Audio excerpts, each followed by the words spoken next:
FOMO is a motherfucker bitch, okay? Especially when you're at home and you gotta go to sleep early. You open up the grams and you start scrolling around and oh, there goes Erica, that bitch having a fucking blast right now. Johnny's fucking, his stories, you fuck, you didn't invite me. And you gotta go to sleep early because you got shit to do in the morning. Oh, FOMO, oh, you fucking living your best life on vacation, this bitch at Bali. Oh, look at the beach, you fucking hoe. Oh my God. FOMO is a bitch. You know what? I get FOMO too. Even till this day, I understand what it's like. But who fucking cares? Let them do them. And I always say this, even though it's hard to practice what I preach. But at the end of the day, I know there's nothing really going on past that. Whatever I see them doing, that's their lane, that's their life. They're doing them. That's fine, right? But I know that I'm going to be doing bigger shit. So even though I'm not out there doing this shit, whatever, if I have direction, it helps me cure FOMO. This is why it's really important for y'all to build a sense of bigger purpose. You don't mind going to sleep early as fuck while your friends are partying, vacationing, doing all this stuff. It may be they invited you, but you practiced what we did in the other video and said, no. And then you decided to stay back and you're like, now super FOMOing out. But here's the thing. If you know what the greater goal is, if you're like, hey, I'll gladly sleep. I'll gladly sleep at 9 p.m. like a grandpa if I knew that if I did this for 365 days, every single day without fail, if I did this, I'm going to be given $1 million. Everybody be like, easy, I'll do that shit right now. I'll do it all day, every day. All these insomniacs are looking at me right now like, Joe, that's impossible.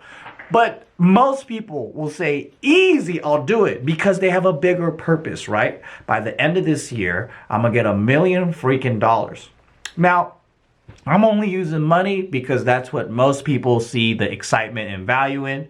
But it could be what's important to you. For you, it might be having a six-pack, having some washboard abs. For you, it might be finally graduating early, getting your degree, finishing, starting your adult life. Or for you, it might be getting that promotion in the workplace, being able to afford something better, get a better apartment, get this, whatever. Finally finishing that book you set out to write. Whatever it is, you got bigger goals going on. So when you see Rachel out there in Vegas living her best life, bitch, the fuck? Why does that have anything to do with you? Let her play. Let her do her fun. Support her. Fucking comment on her. Be like, you go, girl. Fuck yeah. Living your best life. Live it up. Support it because they're doing them. They're having a blast. And you should be happy that they're having a good time. But the only reason why most of us have FOMO is if we have no direction. We have nothing to do. We don't have any excitement in our life. We don't know what the fuck is going on for today and tomorrow. Then when we see other people looking like they have focus, looking like they have something going on, that's when we go, FOMO, motherfucker, bitch. I wish I was there. I wish I was fucking there, man. And this really sucks because with social media, like, we just cannot escape. At every given moment, you can see what our friends are doing. And it really sucks because right now we have to be disciplined. Right now we're in the training zone. This is the time. What you guys are going through, it's only a short period of time. It's only 3 months.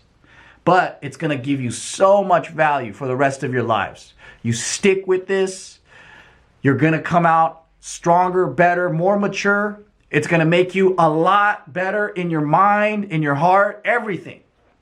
And this is all going to be worth it because as everyone around you might be having fun, they might having a great time, you'll get yours. You'll have your time. You'll have your fun. Because do you remember or do you ever have an example of when you are hanging out and your mind isn't really on hanging out? You're out there having a blast. You're posting. You're just like, hey, living our best lives. But deep down inside, You just went through a heartbreak. You just went through some shit. You have no direction. You don't know what the fuck you're gonna do. You're drowning in alcohol or whatever the fuck. You just don't have any type of focus. And you're not really living your best life, but you're fucking posting like you are. We all do that shit. Or I did that shit. So I know what that feels like. You might be seeing your friends and everyone doing all that stuff, but they might be just like you. Because at the end of the day, you might be having fun, being invited, doing all this stuff, and other people might be having that FOMO too, of you, but in reality, you're like, it's not even all that great. Because at the end of the day, if you don't have direction, you don't have nothing. If you don't have purpose, you don't have nothing. You have to have a path. So when you stay in that lane and you're straight going toward that path, you don't care about what everyone else is doing. And this is the gift that I'm trying to give to y'all. Fuck FOMO. 2020, fuck FOMO. So remember, it's okay to have FOMO if you're focused on what you need to be doing and you're doing way bigger, more important things. It doesn't even matter. You'll get your time to play. You're just missing out for that one little sliver of time in that moment. But at the end of the day, are you really missing out? I don't think so. So put it this way. Let's say you give up 4 Saturdays a month, right? Once a week. You give up going out and you focus on every Saturday, whatever business, whatever hobby, whatever you do, that's 4 days. You spend an hour or two. That's like 4 to 8 hours a month extra that you just spent doing you, doing things that's important to you. Now, I personally would do way more time than that. But most people don't even give themselves 10 minutes once a week to work on the things that they want to or make themselves better. So I'm just trying to give you a clear picture of what's more important and how you could be spending that time even more wisely in a more rewarding way, where right now it might make you feel kind of weird because you don't want to do it. But the long-lasting effects that it has for the rest of your life, it's going to be so worth it. So fuck FOMO. Fuck it, baby. Fuck that FOMO shit.